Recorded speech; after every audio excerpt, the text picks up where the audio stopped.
ಬಂದಿರುವಂತಹದ್ದು two of sorts ಬಂದಿದೆ. ಕೆಲವೊಂದು indecision ಅಲ್ಲಿ ಇರುವಂತಹದ್ದು, ಯಾವುದೇ ರೀತಿಯ ಡಿಸಿಷನ್ ಅನ್ನ ಮಾಡಕ್ ಆಗ್ದಿರಾ ಅಥವಾ ಕೆಲವೊಂದು ಡಿಸಿಷನ್ ಮಾಡ್ದಿರಾ ನೀವು ಸುಮ್ಮನೆ ಇರುವಂತಹದ್ದು ರೆಪ್ರೆಸೆಂಟ್ ಆಗ್ತಾ ಇದೆ ಬಾಟಮ್ ಆಫ್ ದ ಡಕ್ ಅಲ್ಲಿ. ನಿಮ್ಮ ಲವ್ ಲೈಫ್ ನ ವಿಚಾರದಲ್ಲಿ ರೀಸೆಂಟ್ ಪಾಸ್ಟ್ ನಲ್ಲಿ ಕೆಲವೊಂದು ರೀತಿಯ ಎಂಡಿಂಗ್ ಗಳಾಗಿರುವಂತಹದ್ದು, ಲವ್ ಲೈಫ್ ನ ವಿಚಾರದಲ್ಲಿ ಕೆಲವೊಂದು ರೀತಿಯ ಡಿಸ್ಟರ್ಬೆನ್ಸ್ ಗಳಾಗಿರುವಂತಹದ್ದು, ಅವ್ಯವಸ್ಥೆಗಳಾಗಿರುವಂತಹದ್ದು, ಸಮಾಧಾನ ಇಲ್ಲದೆ ಇರುವಂತಹದ್ದು ರೆಪ್ರೆಸೆಂಟ್ ಆಗ್ತಾ ಇದೆ. ಯಾಕೆ ಅಂದ್ರೆ ಲವ್ ಲೈಫ್ ನ ವಿಚಾರದಲ್ಲಿ ಯಾವುದೇ ರೀತಿಯ ಪಾಸಿಟಿವ್ ಬದಲಾವಣೆಗಳು ಆಗುತ್ತಾ ಅನ್ನುವಂತಹದ್ದು ನೀವು ಪಾಸ್ಟ್ ನಲ್ಲಿ ನೀವು ನಿಮ್ಮ ಲವ್ ಲೈಫ್ ನಲ್ಲಿ ನೀವು ಆಲೋಚನೆಯನ್ನ ಮಾಡಿದ್ದೀರಿ, ಕೆಲವೊಂದು ಬದಲಾವಣೆಗಳಾಗುವಂತ ಸಾಧ್ಯತೆಗಳಿದೆಯಾ ಅಂತ. ಆದ್ರೆ ಎಂಡಿಂಗ್ ಗಳಾಗಿರುವಂತಹದ್ದು ಯಾವುದೇ ರೀತಿಯ ಸರಿ ಹೋಗ್ತಿಲ್ಲದೆ ಇರುವಂತಹದ್ದು ರೆಪ್ರೆಸೆಂಟ್ ಆಗ್ತಾ ಇದೆ. ತುಂಬಾ ಆಲೋಚನೆಯನ್ನ ಮಾಡಿರುವಂತಹದ್ದು ನಿಮ್ಮ ಲವ್ ಲೈಫಿನ ವಿಚಾರವಾಗಿ ನಿದ್ರಾಹೀನತೆಗಳಾಗಿದೆ. ಕೆಲವೊಂದು ರೀತಿಯ ಸ್ಟ್ರೆಸ್ಸಿಗೆ ಒಳಗಾಗಿರುವಂತಹದ್ದು ನಿಮ್ಮ ರೀಸೆಂಟ್ ಪಾಸ್ಟಿನಲ್ಲಿ ನಡೆದಿರುವಂತಹದ್ದು. ಲವ್ ಲೈಫಿನ ವಿಚಾರವಾಗಿ ಯಾವುದೇ ರೀತಿಯ ಅಂತ ಸಮಾಧಾನದ ಏನು ನಿಮ್ಗೆ ನಡೆದಿಲ್ಲ. ಆ ಕಾರಣಕ್ಕೆ ನಿಮ್ಗೆ ಕೆಲವೊಂದು ವಿಚಾರಗಳನ್ನ ಡಿಸಿಷನ್ ತಗೊಳ್ಳುವಂತಹದ್ದು, ಡಿಸೈಡ್ ಅನ್ನ ಮಾಡುವಂತಹದ್ದು ನಿಮ್ಗೆ ಕಷ್ಟ ಆಗ್ತಾ ಇರೋದು. ನೀವು ಪ್ರೆಸೆಂಟ್ ಸಿಚುವೇಶನ್ ಅಲ್ಲಿ ಬರುವಂತಹ ಆಫರ್ಗಳನ್ನ ನೀವು ಏನ್ ಮಾಡ್ತಾ ಇದ್ದೀರಾ ಅಂದ್ರೆ ರಿಜೆಕ್ಟ್ ಮಾಡ್ತಾ ಇದ್ದೀರಾ ಅಥವಾ ಮಿಸ್ ಮಾಡ್ಕೋತಾ ಇದ್ದೀರಾ. ಕೆಲವೊಂದು ಆಪರ್ಚುನಿಟೀಸ್ ಗಳು ಬಂದ್ರೂ ಕೂಡ ಅದ್ರ ಬಗ್ಗೆ ನೀವು ಕರೆಕ್ಟ್ ಆಗಿ ಗಮನವನ್ನ ಕೊಡ್ತಾ ಇಲ್ಲ. ಯಾಕೆ ಕೊಡ್ತಾ ಇಲ್ಲ? ನಿಮ್ಗೆ ಗೊತ್ತಾಗ್ತಿಲ್ಲ ಏನ್ ಮಾಡ್ಬೇಕು. ಅದಕ್ಕೋಸ್ಕರ ನೀವ್ ಏನ್ ಮಾಡ್ತಿದ್ದೀರಾ, ಎಂಡಿಂಗ್ ಆದಂತಹ ಆಫರ್ಗಳಿರ್ಬೋದು ಅಥವಾ ಬೇರೆ ಯಾವುದೇ ಆಫರ್ಗಳಿರ್ಬೋದು ಬಂದ್ರೆ ಅದನ್ನ ನೀವು ಗಮನನೇ ಕೊಡದೇ ಇರುವಂತಹದ್ದು. ಯಾವುದೋ ಕೆಲವು ವಿಚಾರ ನಿಮ್ಮ ಲವ್ ಲೈಫ್ನ ವಿಚಾರವಾಗಿ ಕೆಲವೊಂದು ರೀತಿಯ ಮತ್ತಷ್ಟು ಮುಟ್ಟೋದು ಅಂದ್ರೆ ರಿವ್ಯಾಲ್ಯೂಯೇಷನ್ ಅನ್ನ ಮಾಡ್ತಾ ಇರುವಂತಹದ್ದು ಪ್ರೆಸೆಂಟ್ ಆಗ್ತಾ ಇದೆ.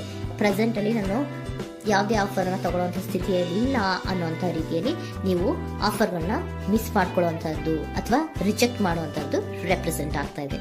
ನೆಕ್ಸ್ಟ್ ಕಾರ್ಡ್ ಬಂದಿರುವಂತಹದ್ದೇನು, ಪ್ರೆಸೆಂಟ್ ನಲ್ಲಿ ಪೇಜ್ ಆಫ್ ಸೋರ್ಟ್ಸ್ ಬಂದಿದೆ. ಯಾವುದೋ ಒಂದು ನಿಮ್ಮ ಲವ್ ಲೈಫ್ ನ ವಿಚಾರವಾಗಿ ಬಹಳಷ್ಟು ಕ್ಯೂರಿಯಾಸಿಟಿಯಿಂದ ಏನೋ ವಿಚಾರವನ್ನ ತಿಳ್ಕೊತಾ ಇದ್ದೀರಾ, ಬಹಳಷ್ಟು ಕ್ಯೂರಿಯಾಸಿಟಿಯಿಂದ ತಿಳ್ಕೊತಾ ಇದ್ದೀರಾ ಏನಾಗ್ತಾ ಇದೆ, ಹೇಗಾಗ್ತಾ ಇದೆ ಅಂತ. ತುಂಬಾನೇ ನೀವು ಕೆಲವೊಬ್ರು ಲವ್ ಲೈಫ್ ನ ವಿಚಾರದಲ್ಲಿ ತುಂಬಾನೇ ಮಾತು ಕೂಡ ಆಡ್ತಾ ಇರುವಂತಹದ್ದು ರೆಪ್ರೆಸೆಂಟ್ ಆಗ್ತಾ ಇದೆ.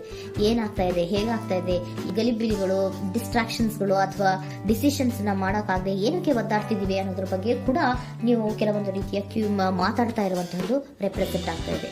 ಯಾವಾಗ ಕೆಲವೊಂದು ವಿಚಾರಗಳಲ್ಲಿ ನೀವು ಮಾತಾಡಿ ಕ್ಲಿಯರ್ ಅನ್ನ ಮಾಡ್ಕೊಂತೀರೋ ಆಗ ನೀವು ಕೆಲವೊಂದು ರೀತಿಯ ಆಕ್ಷನ್ಸ್ ಗಳನ್ನ ತಗೋಬೇಕು ಅನ್ನೋಂಥ ನಿರ್ಧಾರವನ್ನ ಮಾಡಿರುವಂತದ್ದು.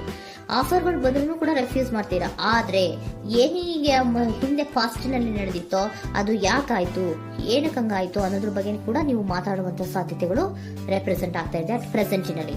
ಆಮೇಲೆ ನೀವು ಮಾತಾಡಿದ್ಮೇಲೆ ಕೆಲವೊಂದು ರೀತಿಯ ನಿರ್ಧಾರಗಳನ್ನ ಮಾಡುವಂತಹದ್ದು. ನೈಟ್ ಆಫ್ ವೈಂಡ್ಸ್ ಬಂದಿದೆ. ಸೊ ಆವಾಗ ನೀವು ನಿಮ್ಮ ಕೆಲವೊಂದು ವಿಚಾರಗಳಲ್ಲಿ ಕ್ಲಾರಿಟಿಗೆ ಬಂದ್ಮೇಲೆ ನಿಮ್ಮ ಲವ್ ಲೈಫಿನ ವಿಚಾರದಲ್ಲಿ ಕೆಲವೊಂದು ಆಕ್ಷನ್ ಗಳನ್ನ ತಗೊಳ್ಳುವಂತಹದ್ದು ರೆಪ್ರೆಸೆಂಟ್ ಆಗ್ತಾ ಇದೆ. ಹಾಗೆ ಏನ್ ಆಕ್ಷನ್ಸ್ ಗಳನ್ನ ತಗೋತೀರಾ, ಈಗ ಕೆಲವೊಂದು ರೀತಿಯ ಆಫರ್ಗಳನ್ನ ನೀವು ಬಂದಂತಹ ಆಫರ್ಗಳನ್ನ ನೀವು ಏನ್ ಮಾಡಿದ್ದೀರಾ, ರೆಫ್ಯೂಸ್ ಅನ್ನ ಅಟ್ ಪ್ರೆಸೆಂಟ್ ಅಲ್ಲಿ ಮಾಡಿದ್ದೀರಾ. ಈಗಲೂ ಕೂಡ ನೀವು ಬಂದಂತಹ ಆಫರ್ ಅನ್ನ ನೀವೇನ್ ಮಾಡ್ತೀರಾ, ರೆಫ್ಯೂಸ್ ಅನ್ನ ಮಾಡ್ತೀರಾ ಅಥವಾ ರಿಜೆಕ್ಟ್ ಅನ್ನ ಮಾಡ್ತೀರಾ. ಯಾಕೆ? ಸೆಕೆಂಡ್ ಕಾರ್ಡ್ ನಿಮ್ಗೆ ಇಮಿಡಿಯೇಟ್ ಫ್ಯೂಚರ್ ನಲ್ಲಿ ಸೆಕೆಂಡ್ ಕಾರ್ಡ್ ಬಂದಿರೋದು ಯಾವುದು, ಹರ್ಮೆಟ್ ಕಾರ್ಡ್ ಬಂದಿದೆ. ಸೊ ಲೋನ್ಲಿನೆಸ್ ಅನ್ನ ರೆಪ್ರೆಸೆಂಟ್ ಮಾಡುತ್ತೆ. ಯಾಕೆ ಲೋನ್ಲಿನೆಸ್ ಅನ್ನ ರೆಪ್ರೆಸೆಂಟ್ ಮಾಡುತ್ತೆ? ಬೇಡಪ್ಪ, ಈ ಜಗ್ಲಿಂಗ್ ಗಳೇ ಬೇಡ. ತುಂಬಾ ಜಗ್ಲಿಂಗ್ ಇದೆ ನಿಮ್ಮ ಲವ್ ಲೈಫ್ ವಿಚಾರದಲ್ಲಿ. ಕೆಲವೊಬ್ಬರಿಗೆ ತುಂಬಾ ಜಗ್ಲಿಂಗ್ ಇದೆ. ಯಾವಾಗ್ಲೂ ಬ್ಯಾಲೆನ್ಸ್ ಅನ್ನ ಮಾಡ್ತಾ ಇರ್ಬೇಕು. ಈ ಕಡೆಗೆ ಹೇಳಿದ್ರೆ ಆ ಕಡೆಗೆ ಹೋಗುತ್ತೆ, ಆ ಕಡೆಗೆ ಹೇಳಿದ್ರೆ ಈ ಕಡೆಗೆ ಬರುತ್ತೆ.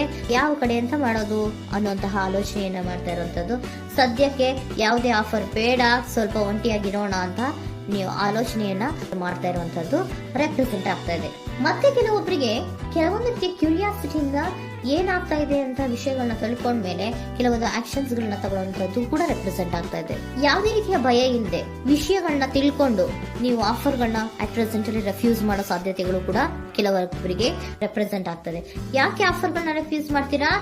ನಿಮ್ಮ ಲವ್ ಲೈಫ್ ನ ವಿಚಾರದಲ್ಲಿ ಬರೀ ಜಗ್ಲಿಂಗ್, ತುಂಬಾ ಬ್ಯಾಲೆನ್ಸ್ ಅನ್ನ ಮಾಡ್ಬೇಕು.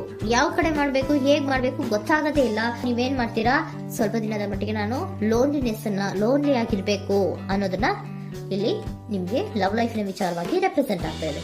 ಈ ಎಲ್ಲಾ ಕನ್ಫ್ಯೂಷನ್ಸ್ ಇರೋದ್ರಿಂದಲೇ ನಿಮ್ಗೆ ಬಾಟಮ್ ಆಫ್ ದ ಡಕ್ ಬಂದಿರೋಂತದ್ದು, ಟೂ ಆಫ್ ಸೋರ್ಟ್ಸ್ ಬಂದಿರೋಂತದ್ದು. ಸೊ ಇಂಡಿಸಿಷನ್ ಆಗ್ತಿರೋಂತ ಏನ್ ಮಾಡ್ಬೇಕು ಗೊತ್ತಾಗಲ್ಲ. ಅದಕ್ಕೇನೆ ನೀವು ಇಲ್ಲಿ ಕುತ್ಕೊಂಡ್ಬಿಟ್ಟಿದ್ದೀರಾ.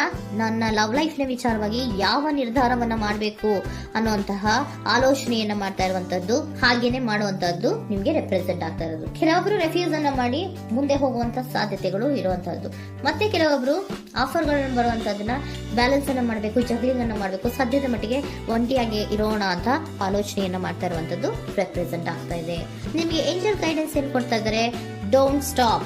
ಇಲ್ಲಿ ಡೋಂಟ್ ಸ್ಟಾಪ್ ನ ಅರ್ಥ ಏನಪ್ಪಾ ಅಂದ್ರೆ, ಯಾವ ಕೆಲವು ವಿಚಾರಗಳ ಬಗ್ಗೆ ಕ್ಲಾರಿಟಿ ಬೇಕು ನಿಮ್ಗೆ, ಯಾವ ವಿಚಾರಗಳಲ್ಲಿ ನೀವು ಕನ್ಫ್ಯೂಷನ್ಸ್ ಅಲ್ಲಿ ಒದ್ದಾಡ್ತಾ ಇದ್ದೀರಾ, ಏನ್ ಕ್ಲಾರಿಟಿ ಬೇಕೋ ಅದನ್ನ ಧೈರ್ಯವಾಗಿ ಮುಂದೆ ಬಂದು ಅದನ್ನ ಕ್ಲಾರಿಟಿಯನ್ನ ತಗೊಂಡು ಮುಂದೆ ಹೋಗು, ಅಲ್ಲೇ ನಿಂತ್ಕೋಬೇಡ ಅನ್ನುವಂಥದ್ದನ್ನ ನಿಮ್ಗೆ ಹೇಳ್ತಾ ಇದ್ದಾರೆ.